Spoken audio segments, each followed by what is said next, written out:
give me the news. I got a bad case of loving you.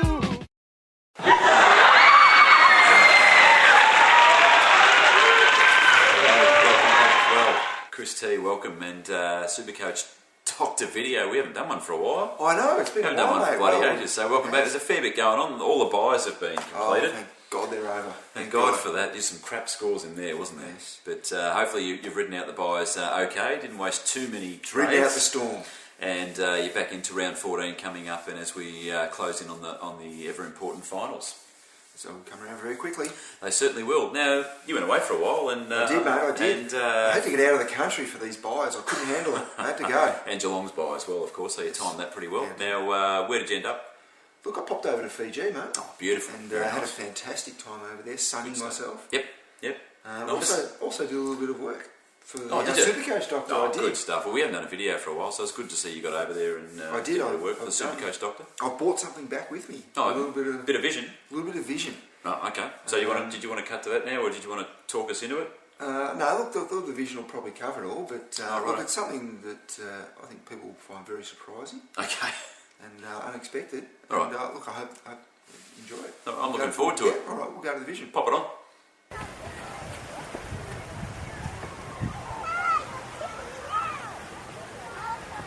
Righto, this is Chris T on Supercoach Doctor assignment.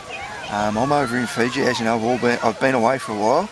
This is what I've been up to. I've been on the hunt for missing Port Adelaide midfielder David Roden. Now, last night I did get invited by some tribal elders to an ancient Fijian dance ceremony, and while I was there, I believe I have found missing Port Adelaide midfielder David Roden. So I've got some vision of it. I couldn't talk to him because it was a very important and traditional tribal ritual that he's involved in, and look, you'll see all that on the vision. But you know, I've found the answer to the missing Port Adelaide midfielder David Roden. So while you guys enjoy watching the vision that I picked up here in sunny Fiji of David Roden, I'm going to go for a swim.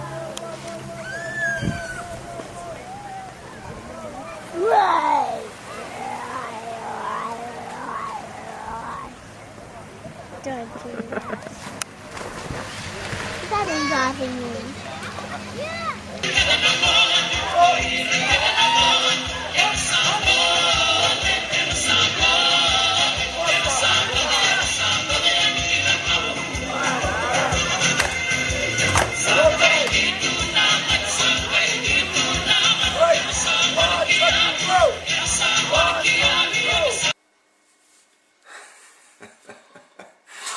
I can't believe you've done that. What? You're a disgrace. What? You are a disgrace. Is nothing wrong with what you did there? Is that how you go swimming all the time? That's how I roll down the beach. That's how I go. Fair Well, dinkum. don't you do that? No. Oh, Jeez. just me. You That's how I roll down the beach.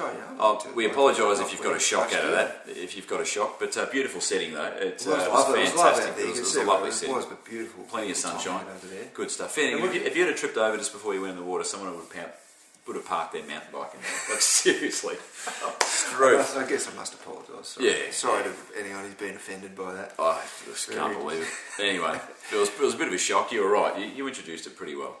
Yeah, but anyway, let's hope David Roden gets back from there and can get himself back into the Port Adelaide side very soon. Because he's a good player. I rate him highly, and I did end up getting to have a chat with him. Yeah, good. The next day. Yep. Away from that. Hopefully he can get back in the Port side and play some good footy towards the end of the year. Good stuff. Might snap him up for your team. You never know. Exactly. Bit of a point of difference. Okay, so while your mind's in the gutter, is there anything else you've spotted lately you want to talk about? Well, maybe because we don't want too many more surprises in this show. It's taken us half a season before we've resorted to toilet humour. So while we're down there, I may as well keep going with it. Okay. Well, I was watching the Essendon Fremantle game on was it Saturday night? Saturday night, yeah. I did good pick game. Up Bombers something. won. I did pick up something that I thought was a little bit fruity. Fruity? A little bit fruity, I think it was. This is unbelievable. All right. Now, have you got any vision of this one? I've got a little bit more vision. I've brought along with me. Should we put out a warning to the crowd? Or? Well, I don't think we should say anything. I reckon it's self-explanatory because I've shown you and you picked it up straight away. Oh, okay, no worries. So look, I'm going to run the photo. Yep. And just let with it for a second. Just let we'll people pop it on the screen. Here it goes. There it is. Okay, and we're back. So there it is. It's done. Did you get All that? right. It's the old cock and balls. Okay, all right. That's the Fremantle Dockers. The Fremantle. No, Yeah. I've changed their name to the, Oh, have they? Okay. the Fremantle cock and balls. Okay. Apparently, they've got the signage there on the grandstands now, so that's how There they're you going to go. roll from now on. The Freo cock and balls. All right. Just hang on, just in case anyone missed it and didn't quite get it. Here it is again. We'll pop it up for a couple of seconds. There it is. And we're back. Look at that. Okay. The all Freo right. cock and balls. Good on you. Well done. Now, you got a bit of spare time, haven't you, to be doing that? That's fantastic. Okay. Like the IQ work. Good stuff. Rewound it. You're all over it. Worked beautifully. IQ. It's good for something. Yeah, It's it good. is. All right. Let's get into a bit of banter about the last couple of weeks and, we get back into fair and what's dinkum coming stuff up now. with Supercoach. Serious stuff. So, Serious so Supercoach. what's happening this week? What can we look forward to? We've got round 14. Proper scores for starters. Proper scores. Everyone's going to have a full team back on the field, and hopefully, if you've done some trades, they were good ones, and you haven't wasted them too much. And there, you're looking forward to the finals, not just covering donuts and that sort of stuff on the field. So, for those of you who kept your rankings up, and there's a couple of people watching that are in the top 1,000 and up Hopefully pretty high, still. so well done. And hopefully you still are. So good stuff. So. I think this week's a week of consolidation. Yeah. Because it's a bit hard to get form lines because Yeah. players have been not playing and playing. So almost, unless there's something definite, I think you should probably just keep your team as is and just see how this week goes. Yeah, absolutely, I reckon too. So there's a few people probably not trading if they've traded through their buys, so hang on to them for the finals and that sort of stuff. However, there was a few bargains coming up. There is, and look, I'm going to put a little teaser here. Just wait till the end of the episode. Yep. Right at the end, we are going to reveal the Supercoach bargain of the year. Wow. It's not a joker, actually. This is a serious one. A serious. The absolute Supercoach bargain of the year. So stay Okay. tuned. The end of the video for that one. It's an Beautiful. absolute cracker. Oh, I can't wait. Okay, all right. Now, strategy-wise, what are you looking at the moment? I mean, let's just picture the average punter. So, what's the average Supercoach person that's watching this video going to have? They're trying to beat their mates, Yep. probably, in their league. And they're probably, let's just say you're probably about 5th on the ladder, 6th on the ladder, something like that, looking at getting in the top 4 and doing a couple of trades to try and make it. You don't want to drop too many games, but you don't want to waste too many trades either, so it's a little bit confusing this time of year. There's still some cheapies coming up, which we're going to cover in a minute, that you can grab, and they're starting to get a little bit thin on the ground, like my hair. And also, and also there's some more expensive guys, some premiums that are coming down in price and just sitting at a pretty good price point at the moment. You might want to snap up to complete your midfield. One of the things, you just dropped your notes that have gone off the end of the couch, and you're going to have to run off and grab them in a sec. But while you're doing that, and he's back. One of the things that I've noticed with the top guys that are right up the top of Supercoach, they've actually got an extra midfielder on the bench. And I reckon if you've got trades up your sleeve and you've done pretty well during the buys, and with all the injuries that have been going on this year, and there's been heaps, see if you can do that. Get a full midfield on the field and another guy on the bench. Because you're absolutely laughing. You're a classic example. You've got Pendlebury sitting on the bench at the moment, as a lot of people might have. Unfortunately, yeah. So if you had that extra midfield, it doesn't have to be a top super class midfielder, just someone that's going to be nice and solid for you. Absolutely. I mean, personally, I've got Magna on the bench. Yeah. He's not great. You could probably do a little bit better than But he's playing. He's playing. Exactly. He's just sitting there Yep. as a just-in-case player for me. You need those. If you can get one on your backs and your forwards as well, that would be ideal. Absolutely.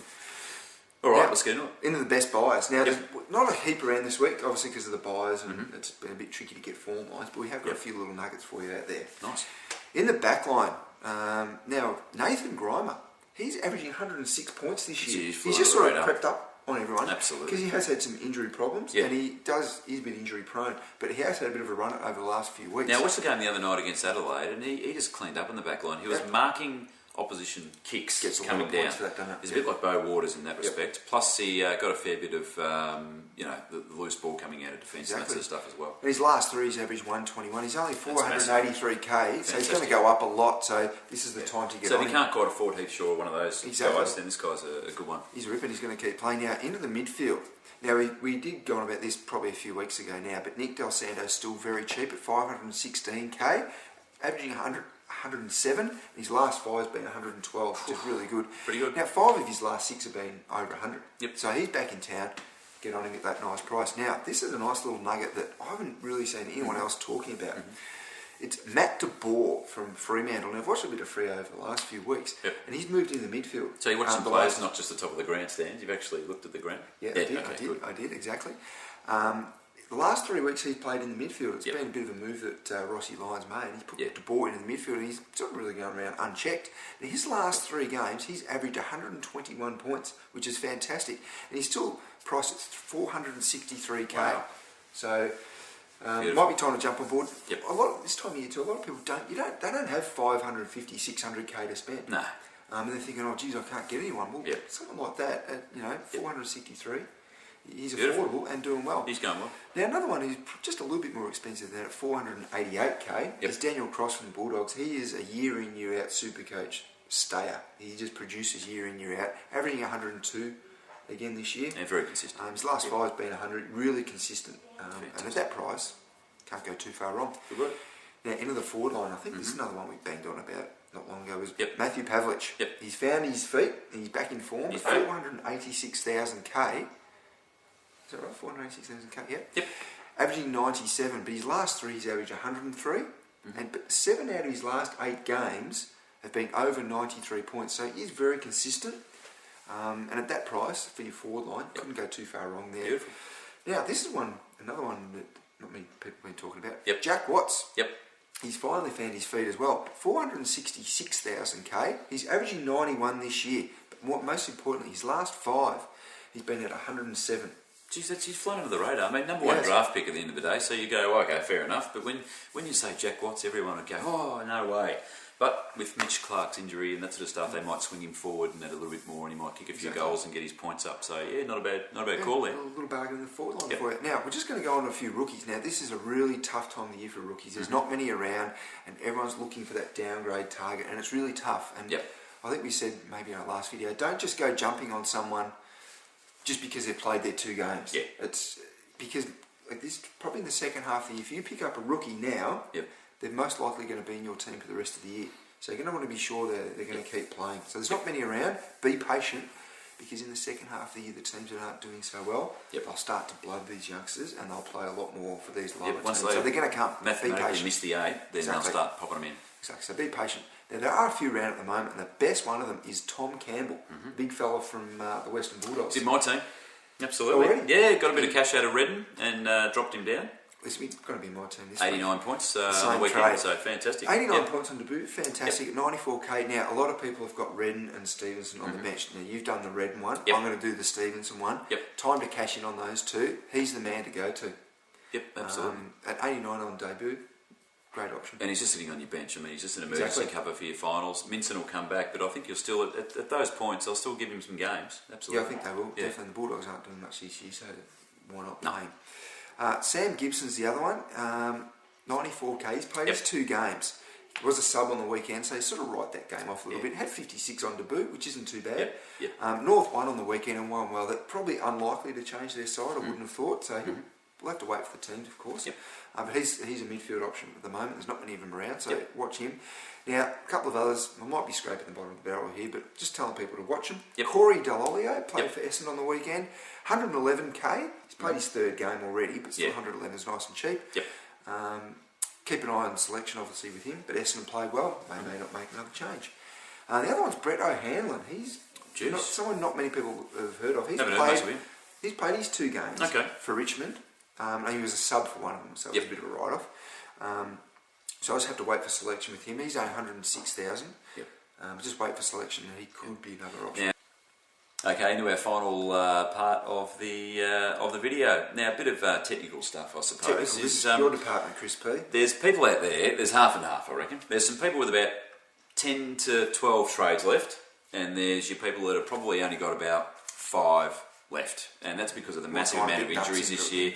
Or they've just gone nuts, they've snapped up all the bargains, they've got Zorko and everyone else in their team, who's going to be a keeper, by the way. I think the way he's going. Isn't he a ripper? Love him. Zorks. They've got the full midfield, the full back line, the whole lot, and they're sorting out their bench, and they've just gone nuts and got all the right players at the right time, and not many trades left. If you're going to do that, you've only got a couple of trades left between now and the finals time, I recommend you really jump on board a couple of guys who are dual position players, because if you're running out of trades in the finals, you're going to end up with donuts.